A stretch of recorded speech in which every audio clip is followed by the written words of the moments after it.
ዲያብሎስ ሁል ጊዜ ቅርብ ነው። ትንሽዬ ክፍተት በመጠባበቅ ላይ ነው። አንዳንድ ልማዶች ምንም ጉዳት የሌላቸው ሊመስሉ ይችላሉ፣ ግን የጨለማ ኃይሎችን ይጋብዛሉ። ልማድ አንድ የስልክ ስክሪን ሱስና መዘናጋት። ማለቂያ የሌለው የስልክ ስክሮሊንግ ንቃትን ያዳክማል። ነፍስ እግዚአብሔርን ትረሳዋለች፣ ሕሊናም ይጨልማል። ልማድ ሁለት ቁጣና እርግማን። ንዴት በሚገዛበትና በሚቆጣጠርበት ቦታ አጋንንት ይኖራል።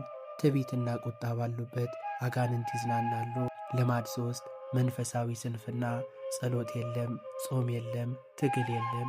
ይህ ነገር ነፍስን ያልታጠቀች ያደርጋታል። ልማድ 4 ንጹሕ ያልሆኑ ሐሳቦችና መዝናኛዎች። ጠላት በዐይንና በጆሮ በኩል ይገባል። አእምሮህን በምትመግበው ነገር ልብህ ይመሠረታል። ልማድ 5 አስማታዊነትን መለማመድ ወይም ኒው ኤጅ መንፈሳዊነት። ለመዝናናት ብቻ ማለት እንኳን እውነተኛ አጋንንትን ይጋብዛል። ለሁለት ጌቶች መገዛት የሚቻለው ማንም የለም። ወይም አንዱን ይጠላል ሁለተኛውንም ይወዳል። በምትኩ ምን እናድርግ? የዕለት ተዕለት ጸሎት፣ መጾም፣ ትንሽም ቢሆን ቅዱሳት መጻሕፍትና ንስሐ። መጥፎ ልማዶችን ቅዱስ በሆኑት መተካት። ነፍስህ የጦር ሜዳ ናት። እያንዳንዱን በር ለጨለማ ዝጋ። ክርስቶስ ብርሃን ይሁን።